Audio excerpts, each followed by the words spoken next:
Peter in his sermon, he said, save yourselves from this untoward or this wicked generation. So we are to love each other. We are to be in fellowship with each other. We are to those that are strong, we are to bear the burdens of the weak. We are to restore those that have fallen, all of that. But my sin is never your responsibility.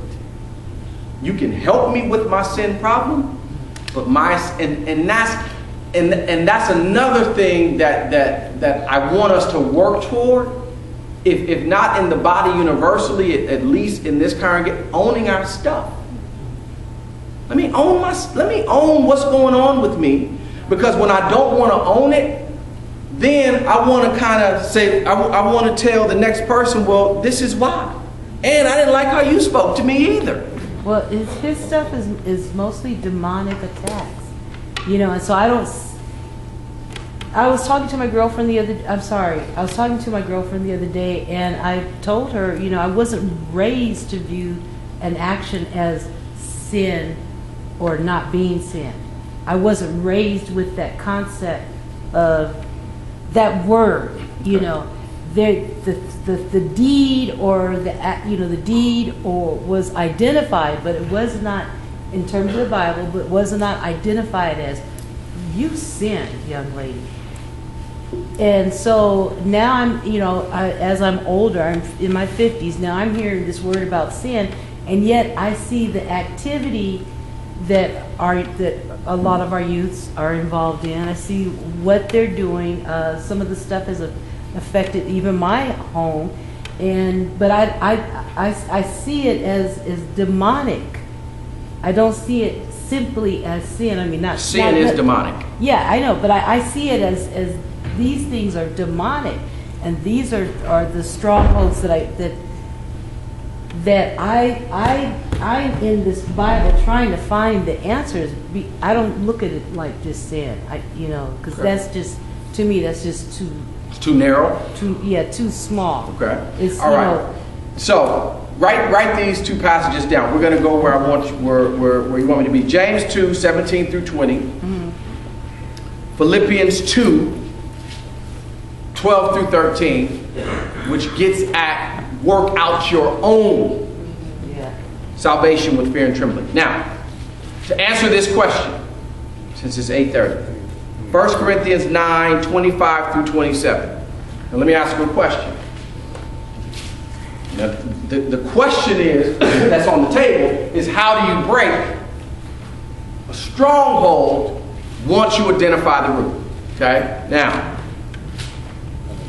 it goes along. I'm going to add one piece to go along with all of the other stuff you've said.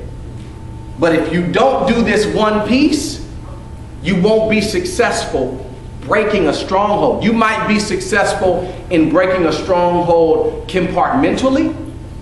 You might be successful in breaking a stronghold when you go here or when you go there or during this season or that season. But if you don't add this one piece, you will not be holistically successful, right? Because your accountability partner will not always be available. Okay? There are going to be some times where the devil will figure out how to back you into a corner where it's just you and you all by yourself doing absolute battle with him. Mm-hmm. You can't get to a phone. Nobody's knocking on your door. In that moment, we need to know how to do battle against the devil. Because we're alone.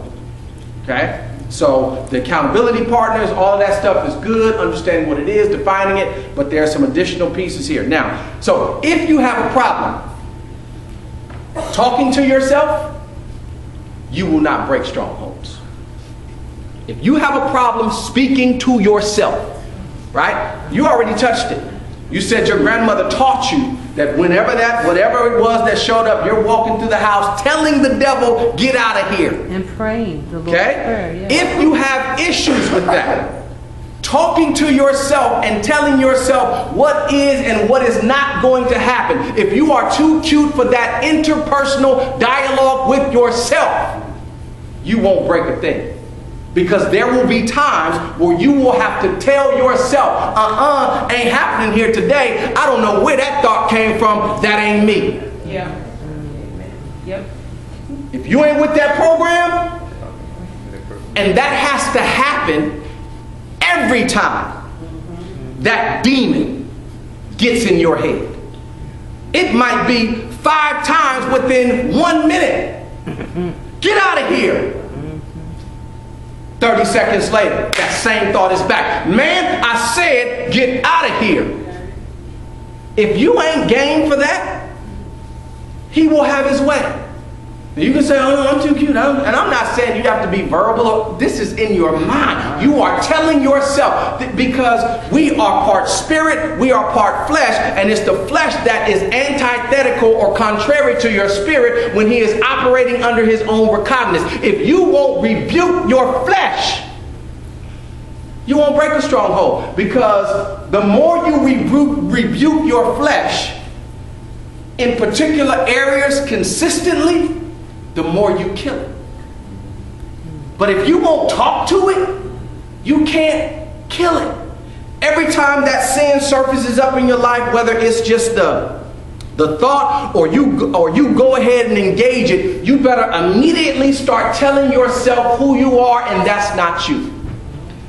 All right, y'all don't believe me. 1 Corinthians 9, 25 through 27. Now, every athlete who goes into training conducts himself temperately and restricts himself in all things. They do it to win a wreath that will soon wither, but we do it to receive a crown of eternal blessedness that cannot wither. Therefore, look at what Paul says. I do not run uncertainly without a definite aim.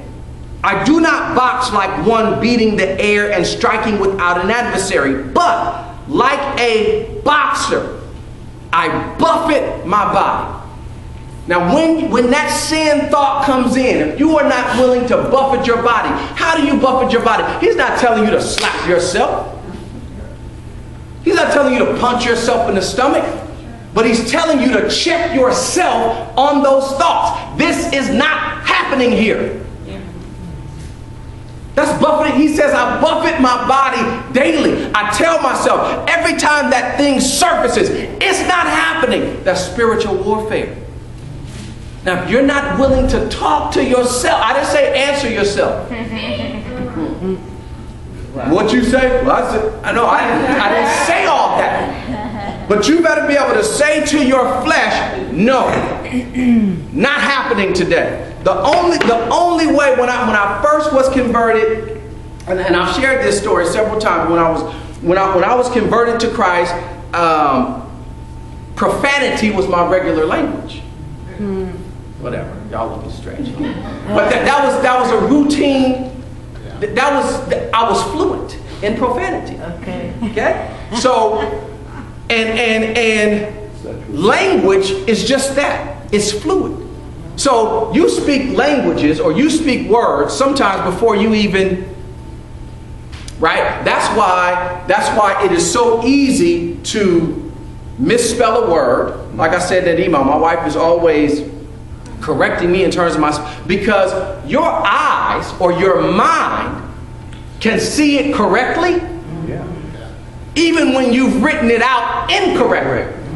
The mind can go there faster than, so the mechanics are wrong, but the mind is already, it's already out. So the only way, and so this is proof for me, it's the gnosis, it's the science, right? So as I became a converted child of God, but there were times where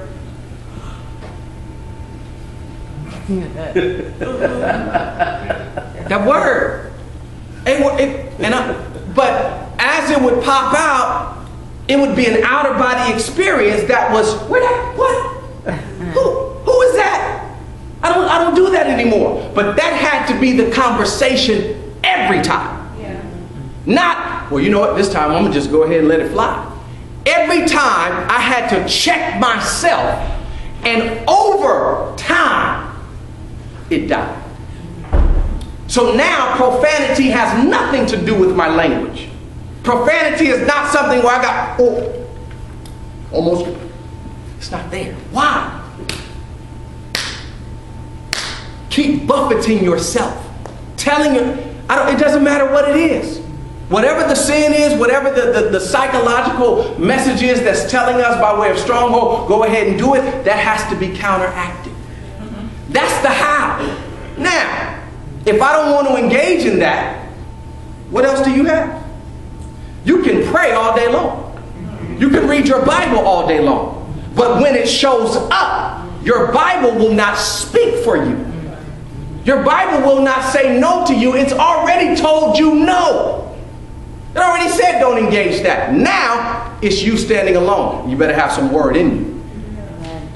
There better be some word engrafted in you so that when it shows up, you speak against it. Now, if we're too cute to go through that process every time, okay? That's what it means. Present your bodies a living sacrifice. Buff it every time. Living sacrifice. Okay? Every time it shows up, slice it. Comes back, slice it. Doesn't mean it's going to stop coming back.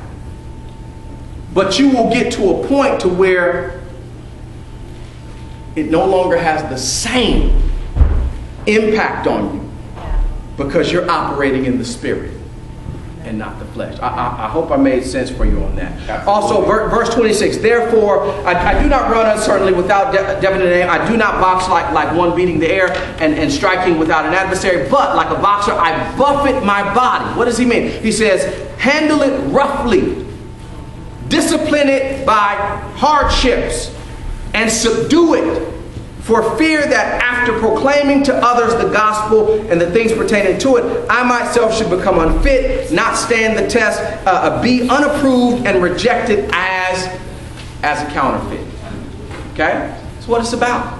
If I'm not going to tell myself, that's why the Apostle Paul said, look, meat's for the belly and the belly for meats. I will not be brought under the subjection of anything. What did Paul mean? Paul says, so I'm not going to be the type of individual in my